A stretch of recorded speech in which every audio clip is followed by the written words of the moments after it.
Bueno, de la clase pasada quedamos a mitad de camino con el tema de reconocimiento de las obligaciones. Por razones de orden lo voy a volver a explicar entero. No habíamos avanzado mucho igual, pero hay 2 o 3 cositas que son las que tienen que saber de este tema. Primero hablamos de un único artículo del código que es el 733, y les expresé una especie de concepto, definición, acerca de que el reconocimiento es una declaración de voluntad, una manifestación que efectúa una persona asumiéndose deudor de otra, por no volver a utilizar el vocablo reconociéndose, digamos. Que es el que surge del artículo que les mencionaba, que dice que habla de una manifestación de voluntad expresa o tácita por la que el deudor admite estar obligado al cumplimiento de una prestación. Como acto volitivo, eso nos marca la pauta de que estamos en presencia de un acto jurídico. El acto jurídico es el que requiere el elemento de la voluntad, que les había dicho que en principio es un acto unilateral, porque no requiere la conformidad del acreedor, pero si el acreedor la otorga, entonces se transformaría en bilateral. También les dije que en principio era un acto irrevocable, o sea, una vez que yo formulo el reconocimiento de mi acreedor, no puedo desdecirme, excepto que el reconocimiento lo efectúe en un testamento que por esencia es revocable. En los demás supuestos no. También les dije que no era constitutivo, sino declarativo de derechos, o sea, yo no estoy modificando nada respecto de la relación obligacional. Lo único que estoy haciendo es declarando su existencia, ¿tá? Y se discutía si es oneroso o gratuito. Podía ser, en principio sería gratuito, pero podía plantearse a cambio de un precio. Acerca de las especies, es lo que el 733 dice, que hay 2 clases de reconocimiento: el reconocimiento expreso y el reconocimiento tácito.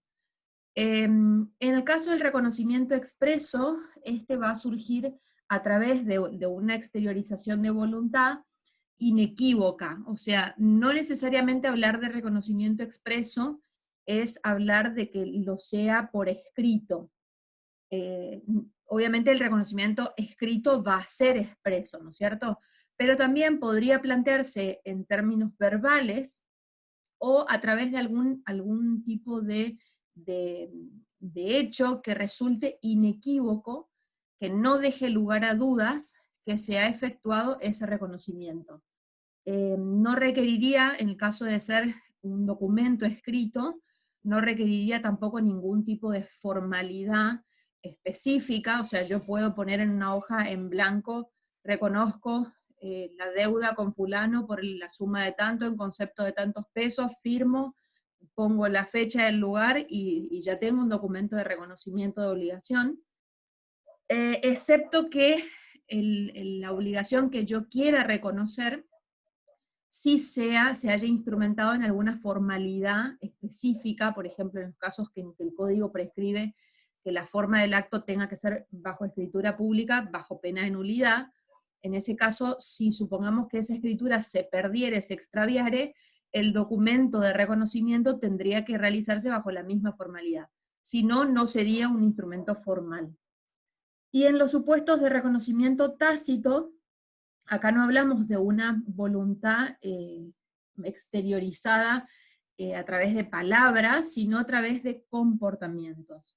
Acá hablamos de que el deudor realiza algún tipo de conducta de la cual se deduce que está efectuando el acto de reconocimiento. Por ejemplo, cuando se efectúa un pago parcial, cuando se efectúa el pago de intereses, se interpreta que si yo voy a pagar intereses es porque debo un capital, o también cuando otorgo garantías. Si, por ejemplo, agarro y constituyo una fianza, o constituyo una hipoteca o una prenda en favor del acreedor, es porque estoy reconociendo, estoy creando ese accesorio de un principal que es el crédito, ¿no es cierto? Entonces, a través de esos pequeños actos, por más de que yo no esté efectuando un reconocimiento escrito o verbal, estoy asumiendo que debo algo más. Entonces el reconocimiento queda también expresado.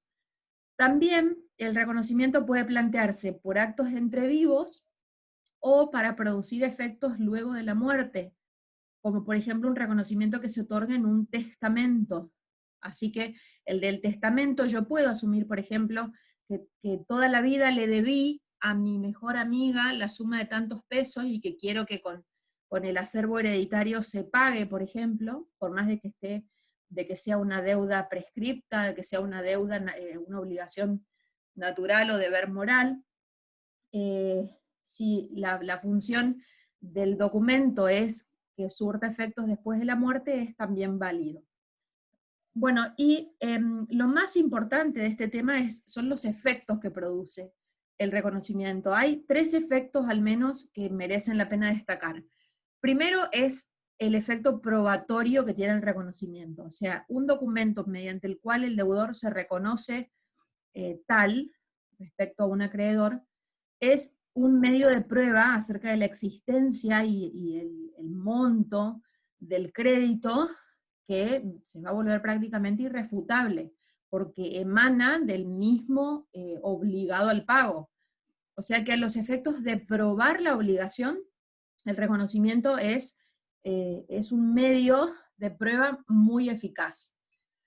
Además, tiene un efecto convalidatorio. ¿Qué significa esto? Que en el supuesto en el que la obligación hubiera estado viciada, por ejemplo, por algún tipo de cuestión que haga a la capacidad o que haga a algún vicio de forma, el hecho de que el deudor, en vez de plantear esa nulidad, reconozca la existencia del crédito, convalida el vicio, siempre que estemos ante supuestos de vicios que admitan este tipo de convalidación, o sea, que estemos en presencia de nulidades relativas y no nulidades absolutas, que no son, ya saben ustedes la diferencia, no admiten, digamos, convalidación. Pero si habláramos de vicios que pudieran dar lugar a la nulidad relativa de la obligación, el hecho de reconocer su existencia convalida, produce la purga de ese vicio. Entonces ya a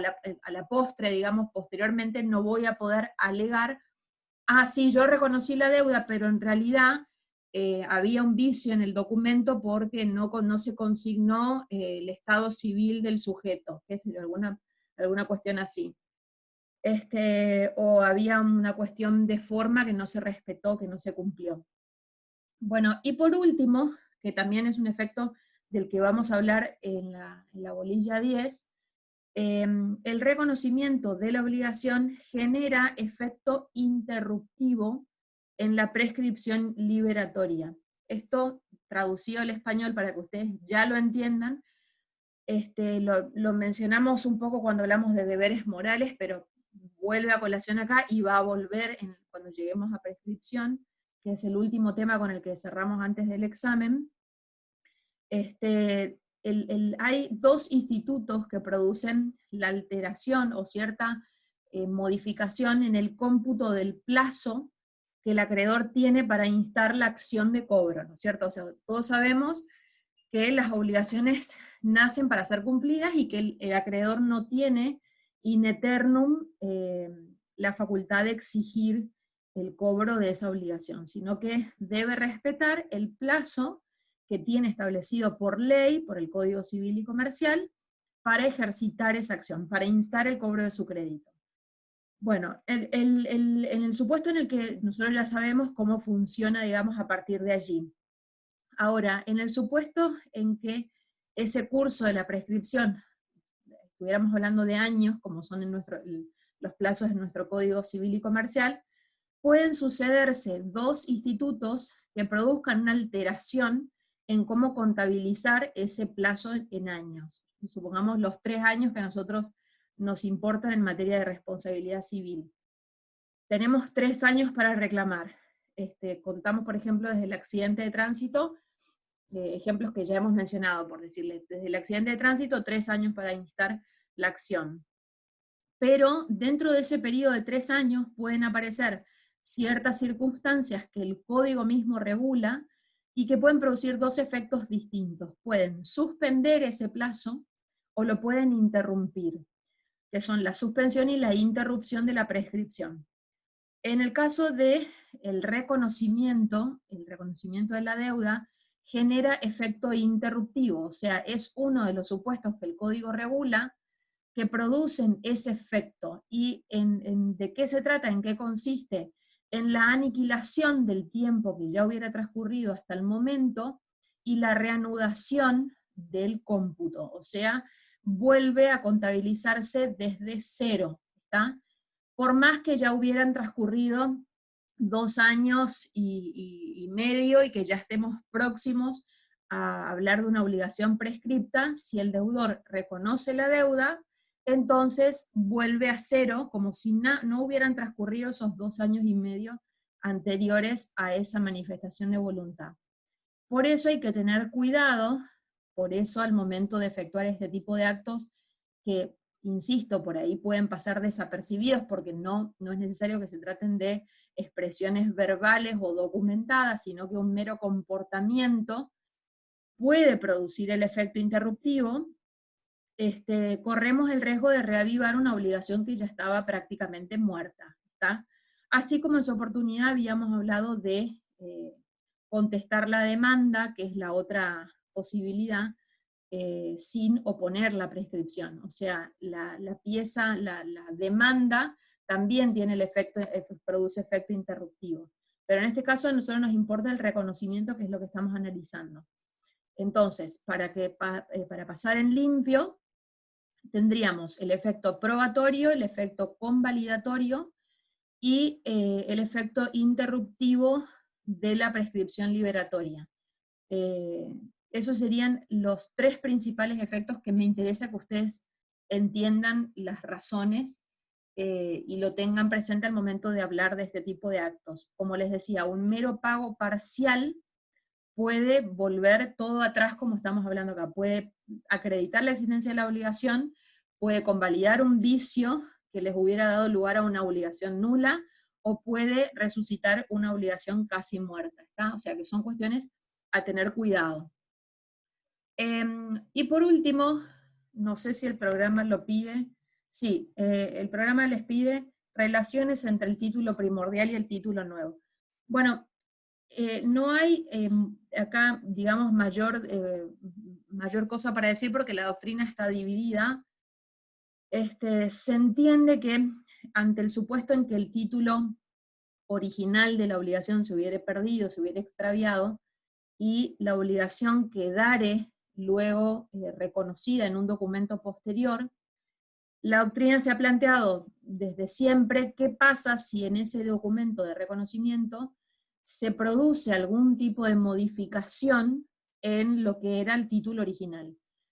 Entonces, ¿qué título deberíamos considerar? Si la obligación como había sido inicialmente documentada o el documento de reconocimiento, el documento nuevo. Como si uno perdiera el DNI, así, como si uno perdiera su DNI, fuera a hacer un trámite de renovación, le dieran un DNI nuevo, pero en vez de decir que ustedes son 32 millones, dijera que son 31 millones. Un cambio trascendental que obviamente los afecta y que en definitiva uno nunca va a poder saber con precisión qué decía el documento anterior, porque no va a existir, porque habrá estado deteriorado o extraviado.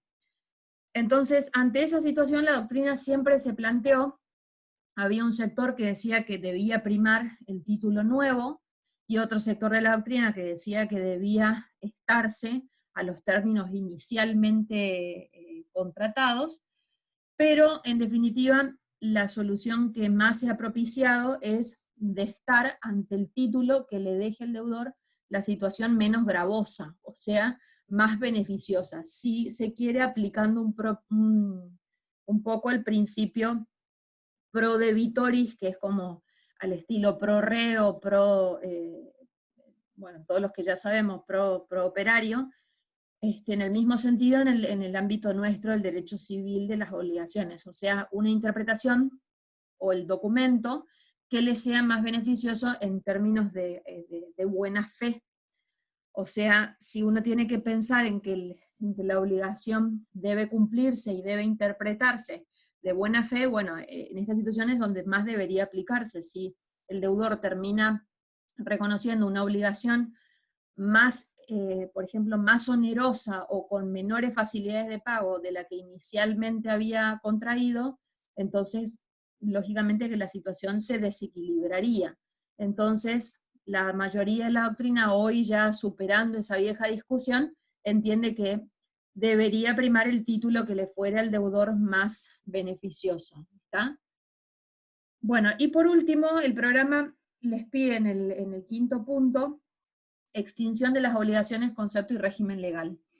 La extinción de las obligaciones, en realidad, puesto en esta unidad, es tan solo presentar todo lo que vamos a ver en la bolilla 9 y 10, porque en definitiva es lo que nos falta. Nosotros hasta acá atravesamos todo el nacimiento de la obligación, las clases de obligación, y todos los institutos que pueden suscitarse durante la vida de ella. Modificaciones en relación a los sujetos, pluralidad de sujetos, los supuestos en que el deudor no cumple voluntariamente, qué pasa. Bueno, y llegó el punto en que la obligación tiene que fenecer, tiene que extinguirse de alguna forma. Y eso es lo que estas dos bolillas que siguen a continuación se ocupan, digamos.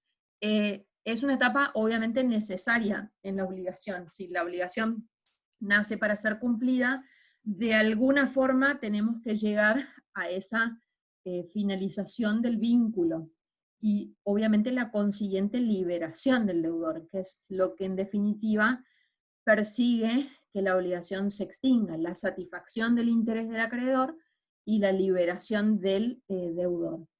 En el código ya no hay un artículo, como sí lo traía Vélez Sarsfield, donde se produzca una enumeración de modos extintivos. El código de Vélez Sarsfield traía un artículo que era el 724, donde se enumeraban, se enlistaban todos los modos extintivos de las obligaciones, pero acto seguido en la misma nota del artículo aparecían otros modos, o sea, se entendía que la enumeración era meramente enunciativa, ejemplificativa, porque en la misma nota ya hacía mención de otros modos que no habían aparecido en ese 724.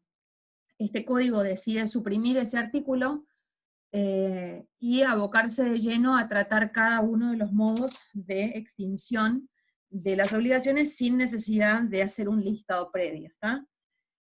Y ahí es donde arrancamos con la unidad siguiente, que es la unidad 9, con el primer modo de extinción de las obligaciones, que es, si se quiere, el más importante, porque es el modo que nosotros llamamos normal, en tanto todos los demás serán modos anormales de extinción de la obligación.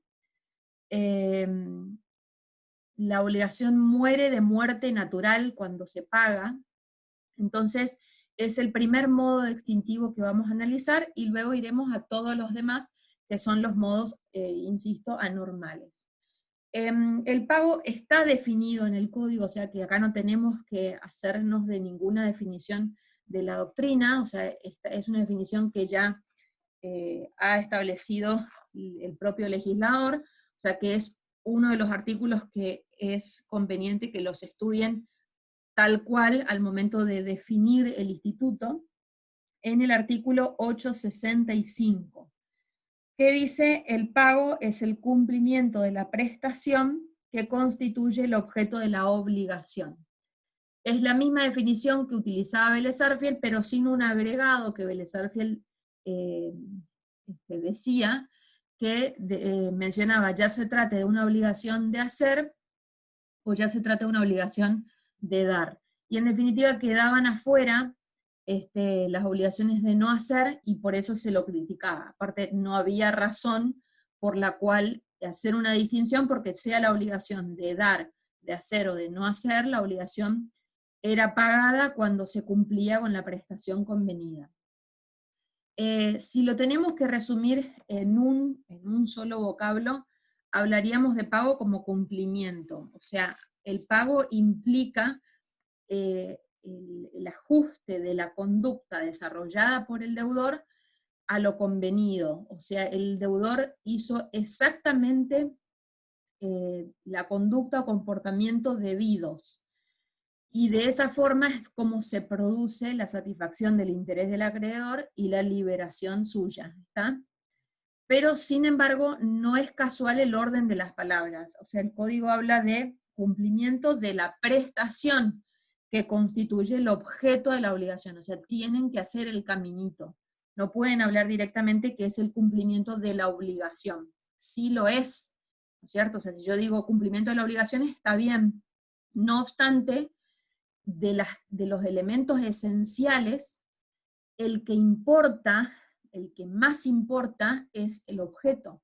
Cuando yo hablo de pago, tengo que, lo van a ver reflejado cuando veamos ahora los requisitos.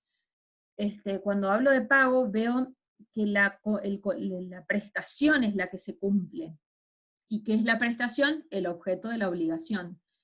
Y en definitiva, si lo quiero poner en otras palabras, tengo que reemplazar al vocablo prestación, que ya saben ustedes, es ese comportamiento o conducta que debe el deudor. Entonces, en cualquier caso, tengo que hacer expresar la definición completa. No pueden resumir cumplimiento de la obligación porque estaría incompleta la misma, ¿está?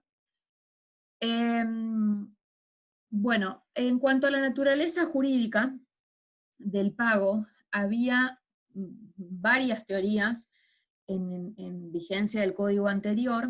Sobre todo había una discusión que siguió incluso latente hasta la entrada en vigencia de este código, entre dos de esas corrientes doctrinarias, sobre si el pago constituía un hecho jurídico o un acto jurídico. Entre otras teorías, como les digo, teníamos la teoría del acto debido, las teorías eclécticas, pero básicamente distinguir si era un hecho o un acto jurídico eran las dos teorías más importantes. ¿Dónde radicaba la importancia de la discusión? En el elemento volitivo, en la necesidad de que el acto de pago sea o no otorgado de manera voluntaria. ¿Por qué? Porque la doctrina se planteaba la discusión desde el punto de vista de una hipótesis que era el pago realizado por un menor de edad o por un demente. Decía la doctrina, ¿qué sucede si el deudor que viene a pagar es una persona menor de edad o es una persona que está con capacidad mental restringida? Pero el dinero que le paga el acreedor es exactamente el que debía, el lugar de pago es el que debía, la fecha es la que debía, todo se ajusta a lo convenido, es un pago que satisface el interés del acreedor, sin embargo, quien paga no es una persona capaz. Entonces, ¿qué se planteaba allí? Bueno, quienes sostenían que el pago era un hecho jurídico, entendían que ese pago era un pago válido, era un pago eficaz, porque en tanto reunía los requisitos que hacen al objeto del pago, el interés del acreedor quedaba satisfecho y se terminaba allí la discusión. Es decir, para quienes sostenían que el pago era un hecho jurídico, no era necesario hablar de capacidad. El pago podía ser realizado por un incapaz, en tanto y en cuanto reúna todos los demás requisitos que debía reunir. Ahora, quienes sostenían que el pago era un acto jurídico, obviamente negaban validez al pago hecho por un incapaz, justamente argumentando o fundando la posición en que el pago era un hecho humano, pero que requería del elemento voluntad. Y la voluntad, saben ustedes, que presupone la existencia de sus tres elementos, intención, libertad y discernimiento, y sobre todo en cuanto a este último, al discernimiento, es lo que presupone que sea otorgado por una persona que goce de él. Entonces, una persona incapaz, que no goza de pleno discernimiento, no podía otorgar un pago válido. ¿Está? De estas dos teorías, incluso dentro de la de actos jurídicos se discutía si era unilateral o bilateral, pero en definitiva de estas dos teorías quedó una ya reflejada, digamos, adherida por nuestros legisladores, cuando habla en el artículo siguiente, en el 866, cuando habla de pago como acto jurídico. O sea, el código sentó una posición acerca de esa vieja discusión, indicando que la naturaleza jurídica del pago es un acto jurídico. Fíjense, el artículo dice: las reglas de los actos jurídicos se aplican al pago con sujeción a las disposiciones de este capítulo. O sea, se terminó allí la discusión. ¿Está? Y además, el artículo 885 terminó por cerrar la duda, pero lo vamos a diferir ahora para la lectura para los requisitos de validez, que es donde vamos a hablar de la capacidad. Pero en definitiva se cerró entonces esa vieja discusión, estableciendo que es necesario que el pago sea realizado como un acto voluntario, o sea, un hecho humano voluntario ilícito, ¿no es cierto? Esa es la definición de acto jurídico. Entonces, a partir de allí, el acto jurídico va a requerir que el deudor tenga, entonces, pleno discernimiento y obviamente tenga capacidad. Con este primer recaudo vamos a enlistar, en materia de pago, hay dos grandes grupos de requisitos que sí o sí tienen que manejar, que son los llamados requisitos de validez del pago y los llamados requisitos del objeto del pago. Son dos grupos, en ambos casos de 4 requisitos, que tienen todos su razón de ser cuando hablamos de pago, que es justamente ajustar, volver a la definición, ajustar ese comportamiento o conducta, esa prestación, a lo inicialmente contraído, a lo debido. Entonces, para que se rellene todo el molde y el pago quede realizado conforme a los términos pautados en el principio de la relación, el pago debe reunir ambos grupos de requisitos. En primer lugar, vamos a detenernos en los requisitos de validez del pago. Como les dije, son 4, y el primero de ellos es justamente la capacidad. La capacidad, que ya saben ustedes, el fundamento está en considerar que el pago es un acto jurídico y que presupone que el sujeto tenga capacidad entendida ya en términos de capacidad de ejercicio. Capacidad de derecho ya saben que de arranque va a tener el sujeto. Piensen ustedes en los requisitos para ser sujeto, donde también aparecía el tema de la capacidad. Para ser sujeto de la obligación necesitábamos que el sujeto sea capaz de derecho, capaz para contraer, para ser titular de la obligación, sea en su lado activo o pasivo. Bueno, lo cierto es que para pagarla, además necesita tener capacidad de ejercicio. Eso significa que un incapaz de ejercicio no puede realizar un pago válido, porque estamos hablando de los requisitos para validez del pago, para la validez del pago. Entonces hablamos de la capacidad en términos de ejercicio aquí, no solo ya la capacidad de derecho, que la damos por descontada, que ese deudor la tiene, sino también a la capacidad de ejercer por sí mismo ese acto jurídico que es el pago, ¿está?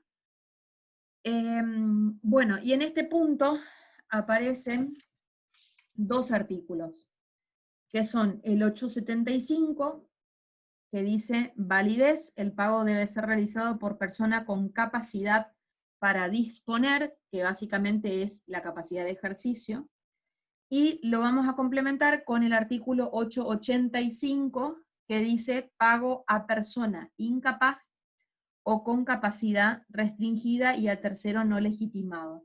Dice: no es válido el pago realizado a una persona incapaz ni con capacidad restringida no autorizada por el juez para recibir pagos, ni a un tercero no autorizado por el acreedor para recibirlo, excepto que medie ratificación del acreedor. No obstante, el pago produce efectos en la medida en que el acreedor sea beneficiado. Esto significa que la capacidad también debemos analizarla desde el punto de vista de quien lo va a recibir al pago. O sea, hablar de que la capacidad es un requisito en el pago que hace la validez comprende tanto al deudor como al acreedor. O sea que si yo no puede ir a pagar un incapaz, ni tampoco puede recibir el pago un incapaz, ¿está? Segundo requisito es lo que se denomina un requisito negativo, una cuestión que no debe darse, que es el fraude en el pago. Por eso el requisito dice ausencia de fraude. Ausencia de fraude en el pago. ¿Esto qué evidencia? Que el pago se debe realizar de buena fe. ¿Está? El código dice pago en fraude de los acreedores. En el artículo 876 dice el pago debe hacerse sin fraude a los acreedores. En este supuesto se aplica la normativa de la acción revocatoria y en su caso la de la ley concursal. ¿Cuándo hablaríamos de un pago fraudulento? Cuando, por ejemplo, el deudor sea insolvente y vaya y le pague a un acreedor en particular, dejando a los demás sin cobrar.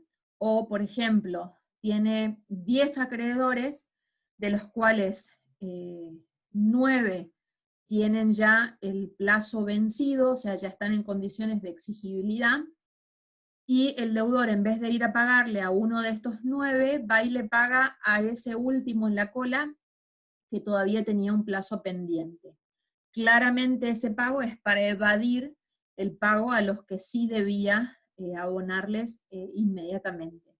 O sea, es una cuestión que hay que ver en el caso concreto, pero que tiene que ver con la buena fe. O sea, que al realizar el pago, el deudor no esté obrando en perjuicio adrede de otros acreedores, ¿está? En el caso en que hubiera un pago fraudulento, la sanción dispuesta es la inoponibilidad de ese pago a los acreedores que se hubieran visto perjudicados.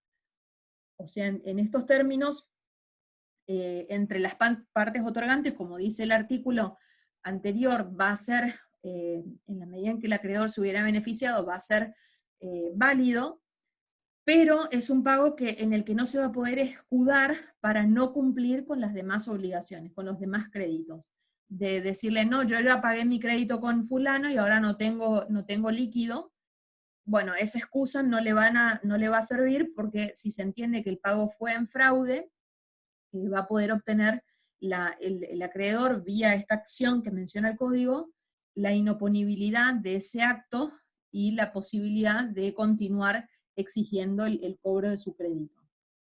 El tercer requisito es que el crédito se encuentre libre, expedito o libre de trabas y gravámenes. Esto surge del artículo siguiente, que es el 877, que dice: el crédito debe encontrarse expedito, el pago de un crédito embargado o prendado es inoponible al acreedor prendario o embargante. Esto quiere decir que no tiene que haber ningún tipo de medida que afecte a ese crédito. Si la hubiere, ese acreedor probablemente va a verse perjudicado, entonces el acreedor que hubiera tenido el embargo trabado va a verse perjudicado, entonces también resultaría en la misma cuestión, le sería inoponible a ese acreedor perjudicado. Entonces el pago debe realizarse, no debe contener ningún tipo de traba o gravamen que lo perjudique o que lo afecte. Y por último, tenemos que en el caso de prestaciones de dar, el deudor debe ser propietario de la cosa con la que paga. O sea, bueno, en el caso de las de hacer también podríamos aplicar. Lo que hace tiene que hacerse con materiales de los que el deudor sea propietario, ¿no es cierto? O que le sean suministrados, pero que en definitiva no sean cosas ajenas, ¿está? Y además de ser propietario de la cosa con la que paga, debe tener la libre disponibilidad de sus bienes. Imaginemos, en cuanto a lo primero, que el deudor pagara, por ejemplo, un crédito entregando una cosa de la que no es dueño. En principio, si yo no soy dueño, no podría transferir el derecho real al acreedor. Esto lo hemos visto cuando hablamos de la obligación de dar cosa cierta, por ejemplo.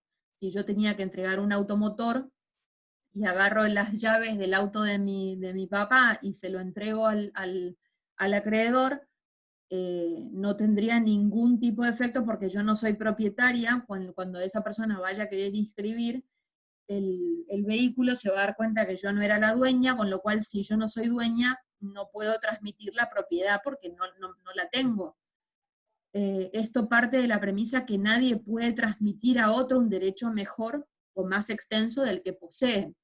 Si yo soy titular de un derecho personal, entonces puedo transferir un derecho personal. Solo si soy propietario podré transferir el derecho real. ¿Está? Y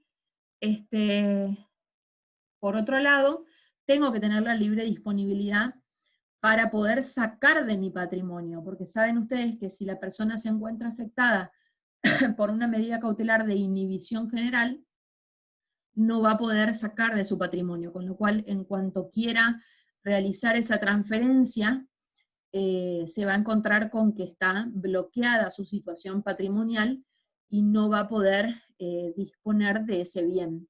¿Está? Bueno, esto surge del 878, que dice: el cumplimiento de una obligación de dar cosas ciertas para constituir derechos reales requiere que el deudor sea propietario de la cosa.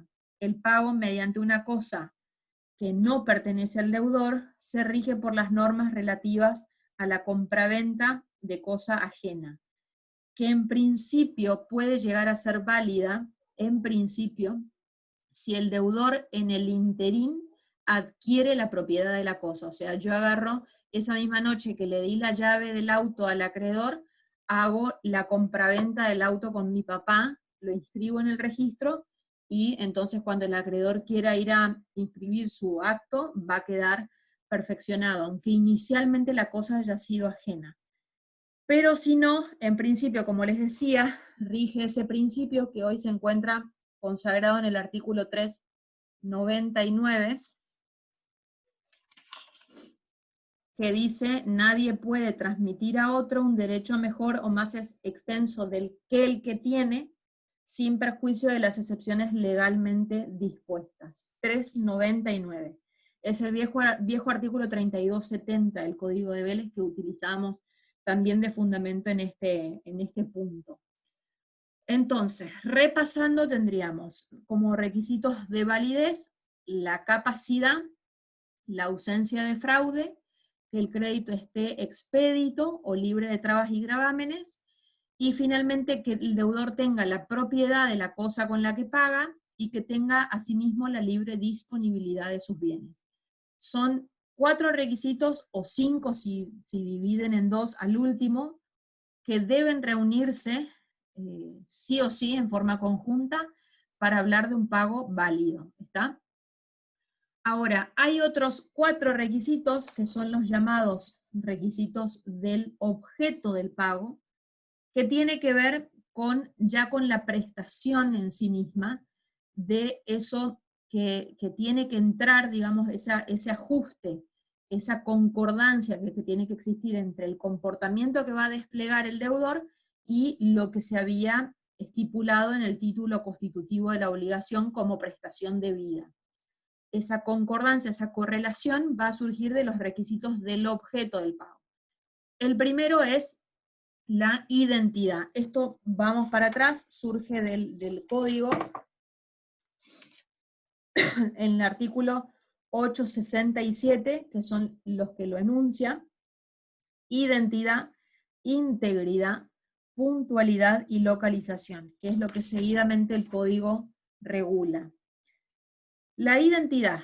A mí me gusta explicar este tema en el sentido en que ustedes puedan contestarse acá 4 preguntas.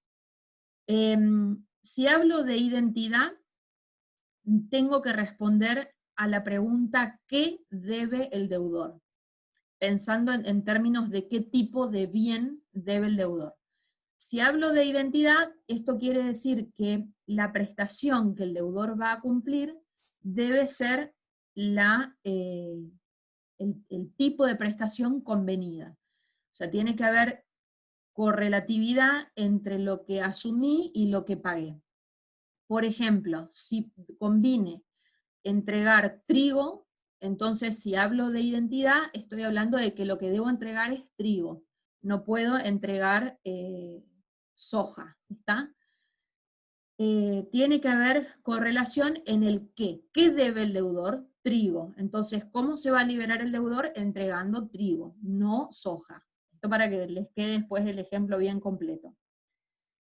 ¿Qué dice el artículo 868? El acreedor no está obligado a recibir y el deudor no tiene derecho a cumplir una prestación distinta a la debida, cualquiera sea su valor. ¿Está? O sea que por regla, el principio de identidad del objeto del pago es el qué. La segunda cuestión es la integridad. Acá la pregunta que tenemos que responder es cuánto el deudor debe entregar. Si decimos 10 toneladas de trigo, entonces, ¿cómo se va a liberar el deudor? Entregando 10 toneladas de trigo. Serán 10 y no 8 y no 5. ¿Está? O sea que la integridad se fundamenta en que el pago debe ser, como el nombre lo indica, íntegro, pero no vamos a utilizar esa palabra, debe ser total. El pago debe ser completo. O sea, debo abonar la exacta cantidad estipulada inicialmente en la obligación. Como correlato, ¿qué pasa si el deudor ofrece un pago que no reúne el requisito de integridad? O sea, ofrece 8 toneladas de trigo y no 10. Bueno, el acreedor, saben ustedes, no está obligado a aceptar pagos parciales, podría rechazar ese pago, aunque el código no lo prohíbe. O sea, el acreedor puede aceptar, podría hacerse reserva de ese saldo. Esto lo vimos cuando hablamos de obligación de dar suma de dinero, pero que podemos hacerlo extensivo a cualquier tipo de obligación. Más aún si hablamos de una obligación dineraria, donde el acreedor tiene digamos, la posibilidad de recibir parte del pago, siempre dejando a salvo la reserva, no solo del saldo, sino también de los intereses que se adeuden. Porque saben ustedes que el pago va a ser íntegro únicamente cuando se pague tanto el capital como los intereses. Con todos los recaudos que ya hemos hablado en cuanto al recibo. Bueno, ¿qué dice el código 869 y 870? El acreedor no está obligado a recibir pagos parciales, excepto disposición legal o convencional en contrario. Si la obligación es en parte líquida y en parte ilíquida, el deudor puede pagar la parte líquida. Líquida significa que esté cuantificada, o sea, que yo tenga precisada la cantidad que se debe. Si tengo, por ejemplo, una parte que está líquida porque ya se hizo una planilla de liquidación, y arribamos a un monto, pero hay algún aspecto que se esté aún controvirtiendo sobre el cual no tenemos todavía certeza, para no producir el devengamiento de intereses o la mora, puedo abonar inmediatamente la parte que esté líquida y diferir el pago de lo que esté aún no cuantificado. Y no por ello estaría en presencia de un pago parcial, digamos. O sea, sería un pago parcial, pero sería un pago válido en este caso. Y el artículo siguiente dice, si la obligación es de dar una suma de dinero con intereses, el pago solo es íntegro si incluye el capital más los intereses, que es lo que estábamos hablando. Tercer requisito es la localización. ¿Qué es la localización? ¿Qué pregunta nos tenemos que responder cuando hablamos de localización? Es el dónde va a pagar. Hasta acá sabemos que debe 10 toneladas de trigo. Tengo el qué, tengo el cuánto, ahora necesito saber dónde, que es el lugar de pago. La localización obedece a indicar el lugar de pago.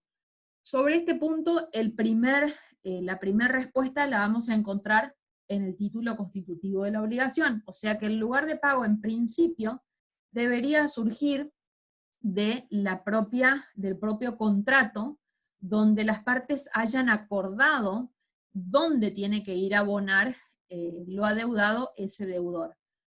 No obstante, en el supuesto en que no esté expresamente designado en la obligación, el código nos da alternativas, nos da la respuesta. tenemos el 873 que dice, el lugar de pago puede ser establecido por acuerdo de las partes de manera expresa o tácita, y el 874 dice el lugar de pago no designado, dice si nada se ha indicado, el lugar de pago es el domicilio del deudor al tiempo del nacimiento de la obligación. O sea que la primera posibilidad en los supuestos no previstos por las partes sería el domicilio del deudor. Si el deudor se muda, el acreedor tiene derecho a exigir el pago tanto en el domicilio actual como en el anterior. Igual opción corresponde al deudor cuando el lugar de pago sea el domicilio del acreedor. Regla que no se aplica en los dos supuestos donde, por ejemplo, habla de otras alternativas. En los supuestos de dar cosa cierta, dice el lugar de pago es donde la cosa se encuentra habitualmente. Por ejemplo, estoy hablando, por ejemplo, de un automotor o de un inmueble, voy a ir al lugar donde se encuentre la cosa ubicada. Y en los supuestos de obligaciones bilaterales de cumplimiento simultáneo, en el supuesto será el lugar de pago donde deba cumplirse la prestación principal. Por ejemplo, cuando vamos a realizar este tipo de negocios, una compraventa de un automotor, donde tengo la entrega del auto, que es el deber de uno, la prestación de uno, pero también tengo el pago del dinero convenido, que es la prestación que va a asumir el otro sujeto, el comprador.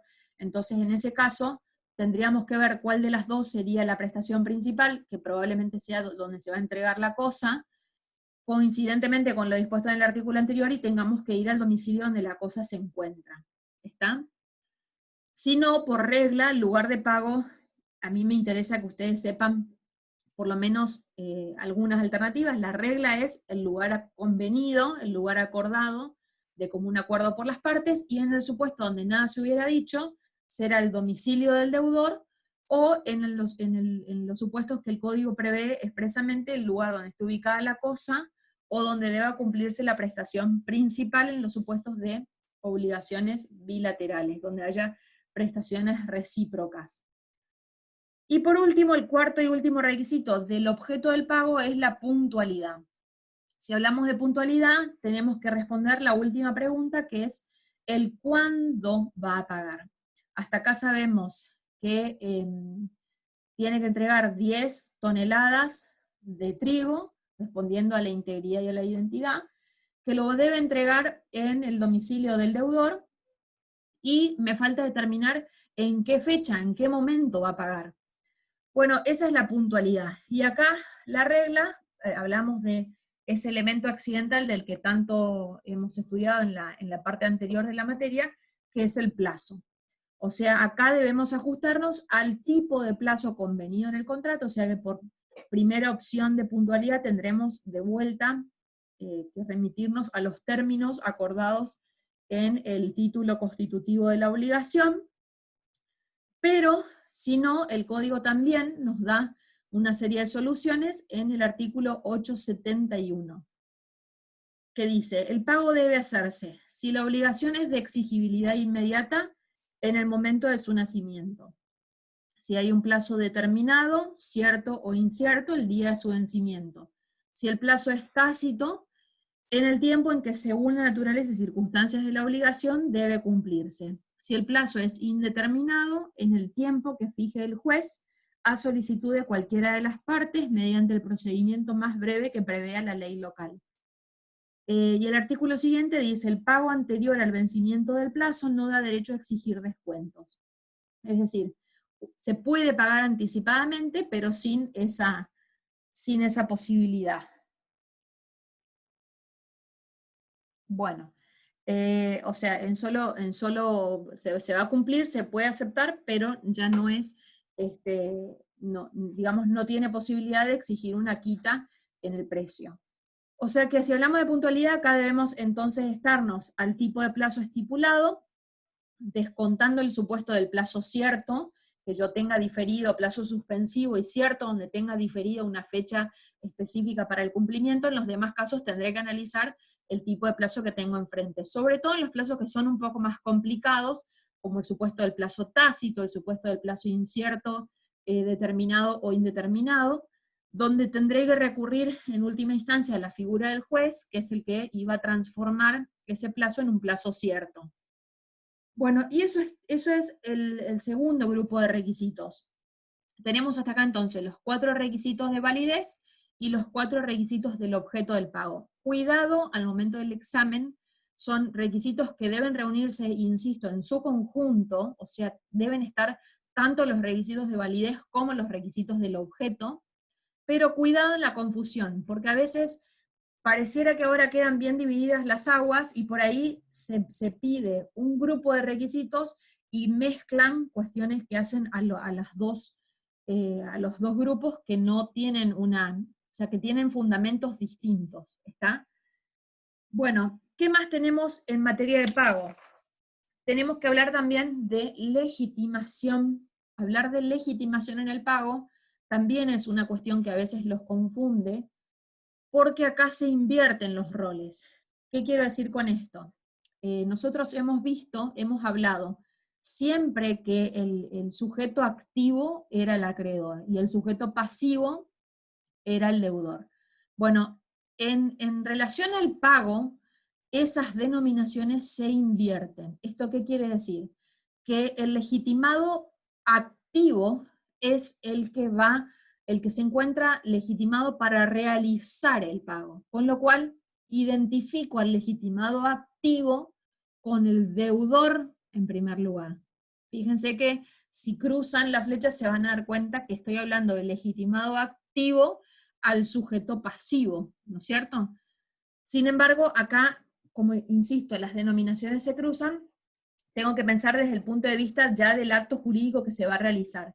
¿Quién es el legitimado a pagar y quién es el legitimado a recibir el pago? Legitimado activo es el primero y legitimado pasivo es el segundo. Al legitimado activo, en realidad, para englobar a otros supuestos que exceden del deudor, se lo suele denominar con la idea en latín solvens, es el solvens. Y lo escribo en el chat para que quede, no tengan dudas. Solvens es el legitimado activo y el legitimado pasivo es el accipiens. Es el accipiens. En ambos casos yo tengo ya una persona que ocupa el puesto número 1 en el ranking de quiénes son los posibles solvents y quiénes son los posibles accipiens. O sea, tengo al deudor y al acreedor como principales legitimados, activo y pasivo respectivamente. No obstante, tengo otros sujetos que pueden aparecer, que son en donde nos vamos a detener ahora, que pueden tener legitimación activa o bien legitimación pasiva, o sea, legitimados para recibir el pago.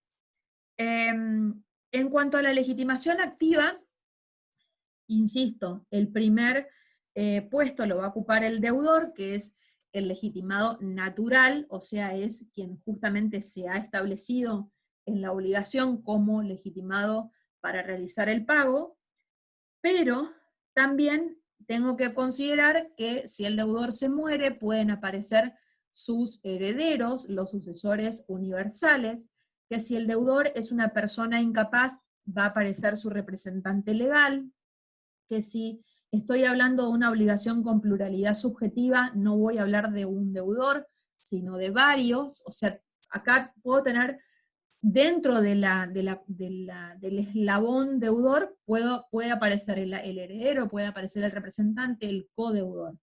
Ahora, saliendo del deudor también aparece la figura del tercero, cuando hay un tercero que es el que va a realizar el pago. Y tenemos que traer aquí a colación lo que hablamos la clase pasada acerca de esas dos clases de tercero que existen, tercero interesado y tercero no interesado.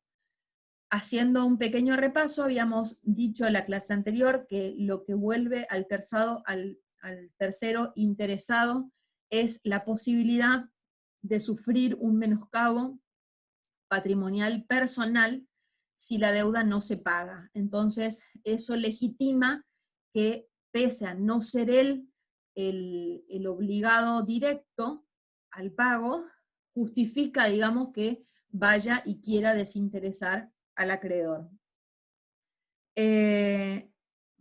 Bueno, ahora, ya hemos dicho también, cuando vimos pago con subrogación, estoy hablando, que el tercero interesado puede pagar siempre según o con prescindencia de cuál sea la actitud que asuma el deudor, sea que el deudor lo ignore, lo conforme o lo asienta o se oponga. El tercero interesado tiene legitimación activa siempre. En cambio, el tercero no interesado únicamente puede pagar el crédito, puede actuar como legitimado activo en el pago solamente si el deudor lo ignora o lo conforma, no así si el deudor se opone. ¿Está? Esto ya hemos visto en la clase anterior.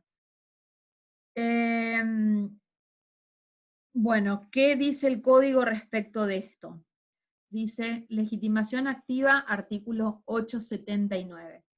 El deudor tiene derecho de pagar. Si hay varios deudores, el derecho de pagar de cada uno de ellos se rige por las disposiciones correspondientes a la categoría de su obligación, porque lógicamente tendremos que ver si estamos en presencia de una obligación solidaria, mancomunada o concurrente. Efectos del pago por el deudor. El pago realizado por el deudor que satisface el interés del acreedor, bueno, eso no lo leemos, pero en realidad no es propiamente de este tema, sería ya efectos. Sí sería el artículo siguiente que dice ejecución de la prestación por un tercero. La prestación también puede ser ejecutada por un tercero, excepto que se hayan tenido en cuenta las condiciones personales del deudor. Esto sería que estemos en presencia de una obligación intuitu personae, porque por obviedad, a esta altura nosotros ya sabemos que si yo contraté para que ese deudor y no otro sea el que cumpla la prestación, entonces la legitimación activa únicamente le va a caber al deudor, no va a ser factible el cumplimiento a través de un tercero.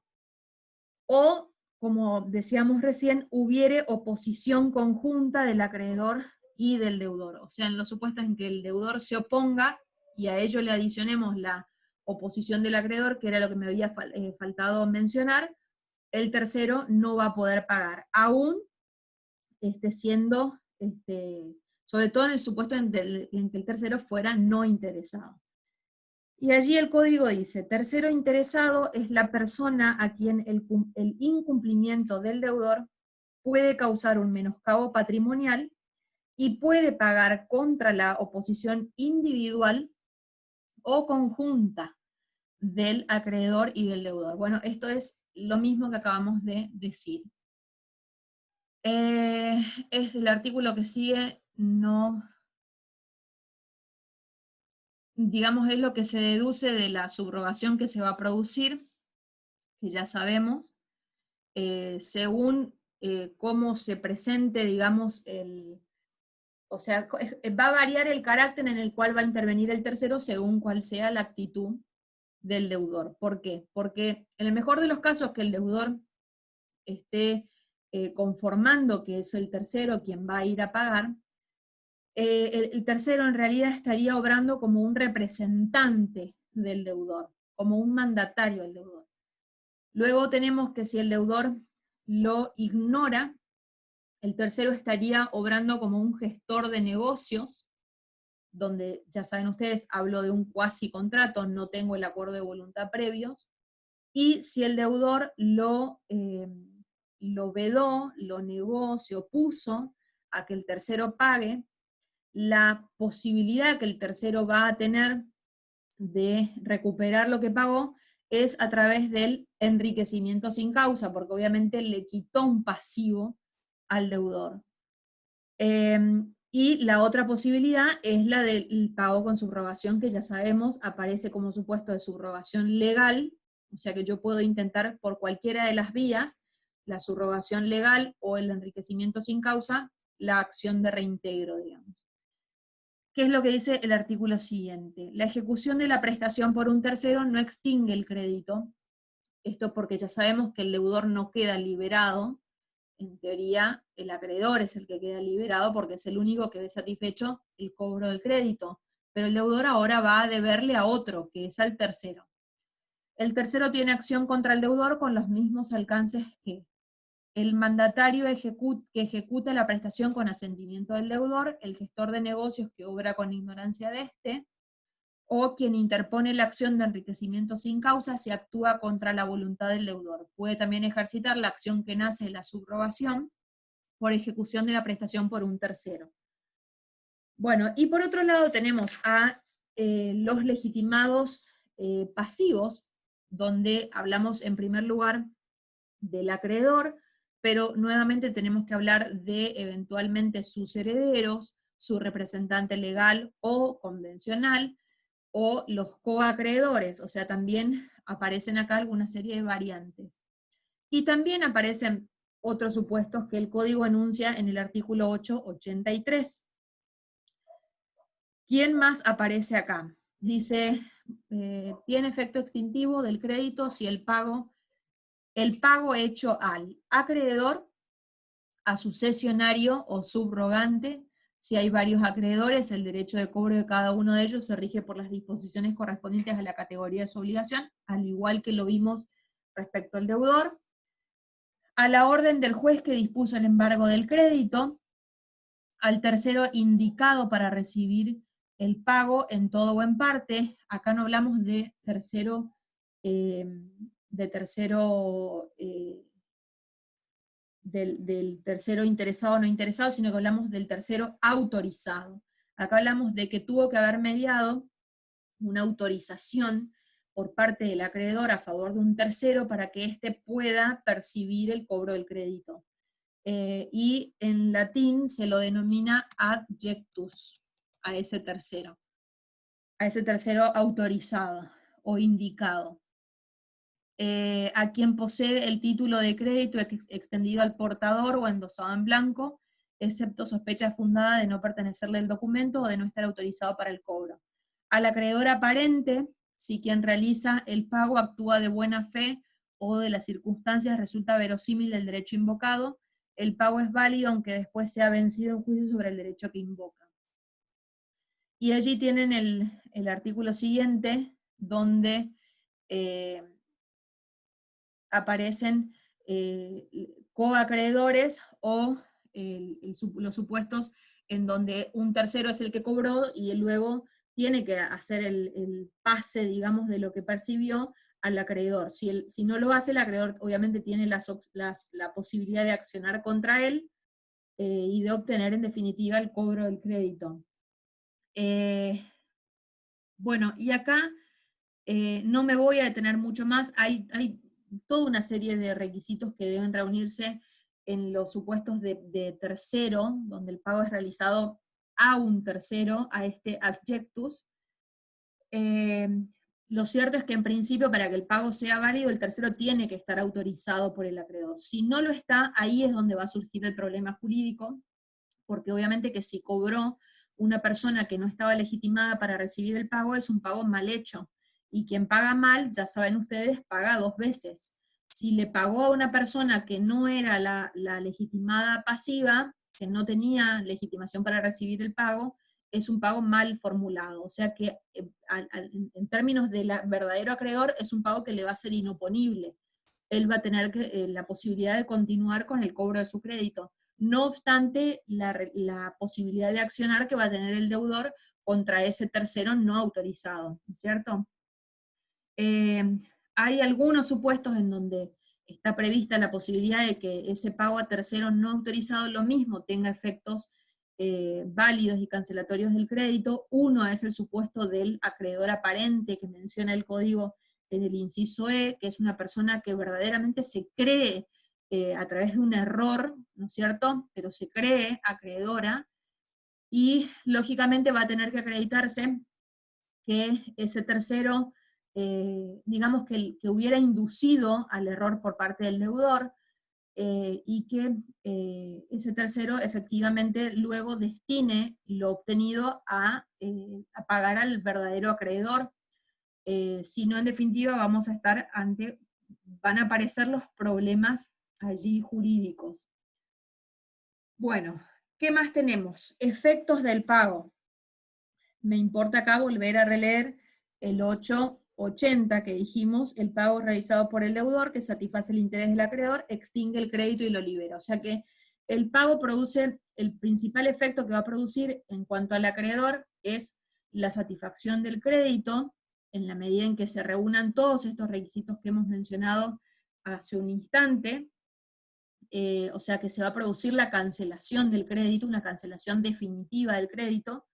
Además, reviste esa cancelación caracteres de irrevocabilidad, o sea que ese pago también hecho no podría luego dejarse sin efecto o el deudor arrepentirse y pedirle que le devuelva, esto ya lo saben ustedes.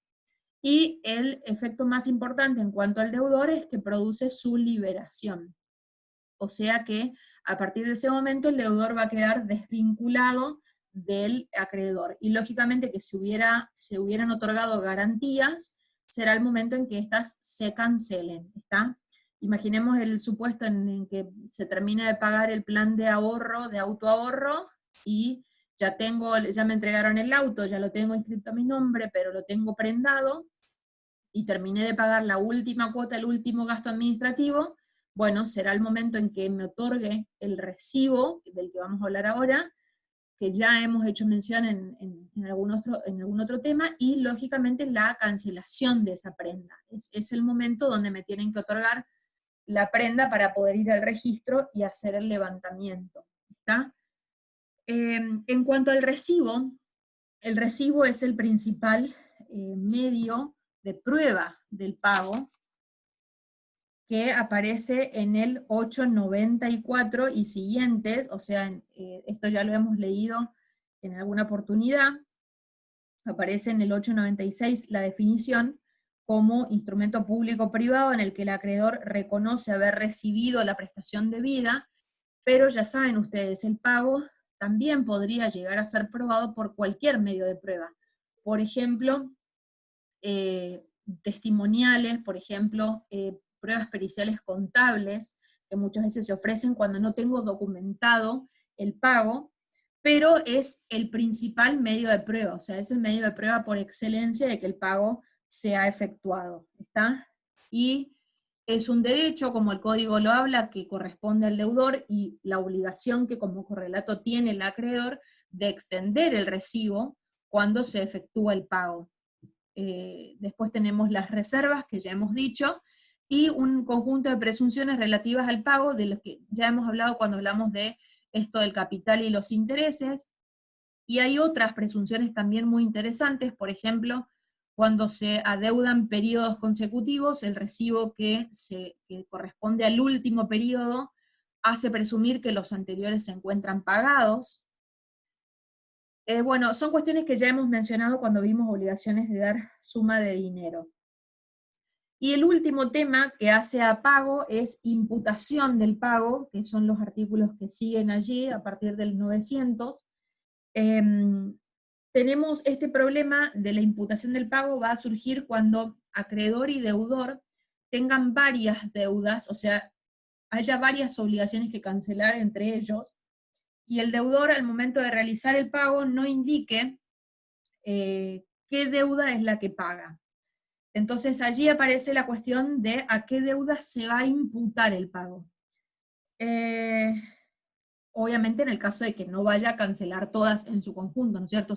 Supongamos que debo 3 prestaciones dinerarias distintas y el monto no alcanzará a cubrir las 3. Entonces tengo que determinar a qué deuda yo le voy a quitar en tanto y en cuanto el deudor no lo haya hecho, ¿está? Porque en principio es él el que al momento de pagar tiene que definir el concepto, eso es lo que nosotros usualmente llamamos en concepto de, eso sería la imputación del pago. ¿Qué dice el artículo 900? Si las obligaciones para con un solo acreedor tienen por objeto prestaciones de la misma naturaleza, por ejemplo, prestaciones dinerarias, el deudor tiene la facultad de declarar al tiempo de hacer el pago por cuál de ellas debe entenderse que lo hace. La elección debe recaer sobre deuda líquida y de plazo vencido. Obviamente esto ya lo saben porque si no habría fraude aún en relación al mismo acreedor, pero habría una vulneración del principio de la buena fe. Yo debo abonar la deuda más vieja y vencida, ¿no es cierto?